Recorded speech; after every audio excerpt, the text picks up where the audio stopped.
Les gars, dans le petit déjeuner de ce matin, on va encore parler de Marc Brice. Marc Brice qui est également interpellé par Anthony Plan, ce journaliste sportif-là qui a l'habitude de réagir sur les topics du continent.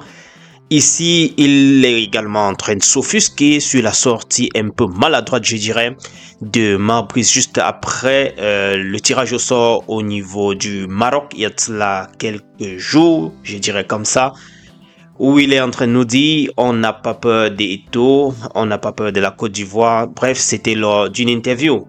Et maintenant, Anthony Plan nous fait savoir, donc voilà, il vient de savoir que Samuel Eto'o était le capitaine de la Côte d'Ivoire, faisant donc allusion à cette réaction de Marc Brice après la question qui lui avait été posée lors de l'interview, dans laquelle, bien sûr, il était en train de nous faire savoir qu'il n'avait pas peur d'Eto'o et il n'avait pas peur de la Côte d'Ivoire.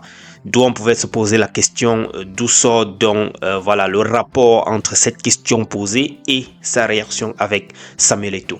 Et comme si cela ne suffisait pas, dans une autre interview sur RFI, Marc Brice nous fait savoir que voilà, travailler dans ce genre de conditions ne l'arrange tout de même pas. Mais il dit être honnête. Je le répète et je le cite, ce n'est pas constructif de travailler plus longtemps comme ça. Ça absorbe beaucoup d'énergie pour moi et les autres coachs de la sélection. Ça doit changer. Encore une fois, on joue pour le pays. Nous ne sommes pas Camerounais, mais nous voulons coûte que coûte gagner. Alors, il faut que tout le monde soit derrière. Je connais ces pays, c'est un peuple très passionnant, très enthousiaste. Maintenant, il faut arrêter avec ces conneries parce que ça m'énerve beaucoup, dit-il sur RFI. Mais j'ai envie de poser un commentaire très rapide. Quand quelqu'un veut vraiment que ça s'arrête, il n'enfonce plus le couteau dans la plaie. Et vu son interview d'il y a quelques 2 jours, lorsqu'il était à Rabat, ça ne devait pas être une interview ou une réaction de quelqu'un qui voudrait vraiment que les choses se calment là-bas, puisque là, ça vient plutôt verser de l'huile sur le feu. Dans une autre réaction, il aurait dit ceci: Eto'o n'entre pas dans notre vestiaire, c'est interdit.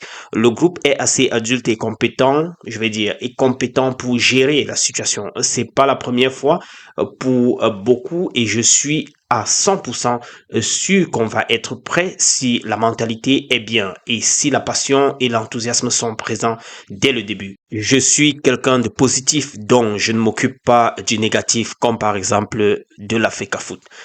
Voilà ce qu'il aurait donc déclaré. Je ne sais pas si ça va apaiser les choses. C'est quand même une atmosphère quand même terrible, les gars, il faut l'avouer. Le président de la FECAFOOT n'a pas accès aux joueurs, il n'a rien à dire aux joueurs, le sélectionneur lui fait des tacles glissés à tout bout de chemin, il met les pots de banane par-ci, il met des pots de banane par-là. C'est une situation vraiment compliquée. Ici, c'est Ngannou Francis qui a été invité par Sadio Mané dans sa résidence, autant pour moi. Vous les voyez là en image, ils ont dîné ensemble, ils ont passé du bon moment et par la suite, il a reçu un maillot signé Itself de Mané. Vous le voyez, le numéro 10 qui également évolue avec Cristiano Ronaldo en club en Arabie Saoudite. J'espère que la soirée a été belle. Vous voyez les deux Africains. En tout cas, nous sommes fiers de vous. Finissons ici avec ce duel qui va opposer le Real de Madrid à Brest. Ce sera ce soir à 21h pour les fans du Real de Madrid.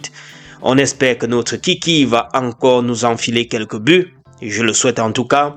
Kylian Mbappé, il était, vous avez vu quelques de ses coéquipiers qui sortaient déjà ou bien qui arrivaient dans leur hôtel. Nous espérons tout simplement que Kylian Mbappé va maintenir le rythme comme on a eu l'habitude de voir dans les 2 dernières rencontres. Et en tout cas, bonne chance pour ce soir. Terminons ceci avec Abouchou qui peut-être a déjà un autre look en mode babu. Vous le voyez là, il est déjà comme un Aladi Aboubakar ou bien on va dire quoi.